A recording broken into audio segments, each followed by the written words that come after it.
I want you to be true to yourself. Here's how we can start to practice. Another way we can start to practice courage is learning how to be true to yourself. That's such a cliche that's been said so many times. What do I mean by that? I mean, when I say that, what I mean is that you need to make decisions that align with your true self.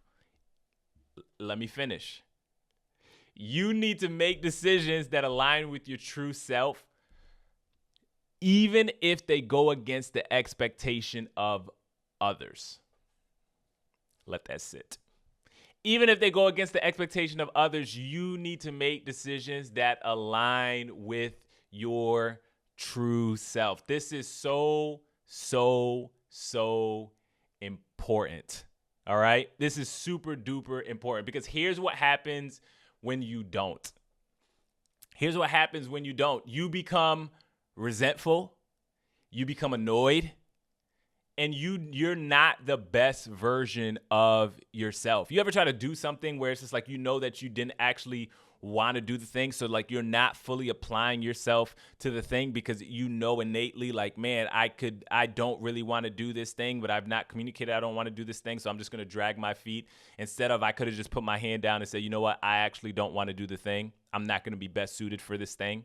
Right. And I know that there's a time for professionalism. I know that there's a time for not doing the things that you don't want to do. I'm not saying that you're going to live a life where you're not going to have to do things that you don't want to do. But I am saying that when you have control over that certain circumstance, I would think twice in doing something and accepting something to be done that you don't want to do, and you can clearly say no to that thing, because it never ends in a positive way. I remember when I was working in the car business, and I had started working at Honda, and I was working in sales, and I was trying to work my way up. And here's the thing. I knew that I was kind of in the business to try to continue to make money so that I can fund what I was doing with my music career at the time. So I was there like purely for that. But part of that was, man, I want to continue to make more money. And I think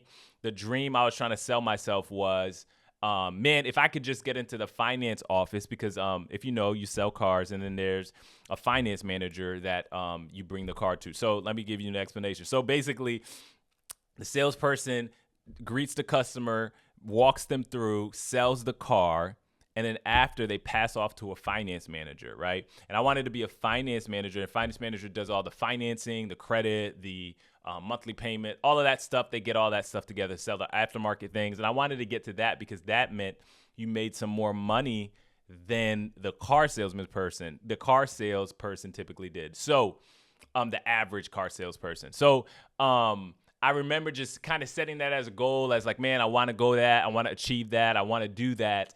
And I remember when I got there, although I knew innately, man, this is not really what I want to do. I'm really just trying to use this to fund this and all of that. I remember when I got there, it wasn't too long into it when then I realized, like, man, this is not for me.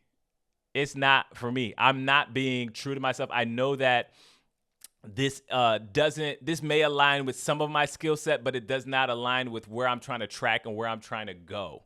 Right. And here's what I want you to learn from that. Here's what I learned from that. Don't try to attain something that you won't be willing to sustain. Right. Don't try to attain something that you won't be willing to sustain. And for me, I was willing to attain it. I was willing to work for it. But when I got it, I did not want to continue to do the things that I had to do to get there, because that was not what I actually wanted. Do not try to attain something you won't be willing to sustain.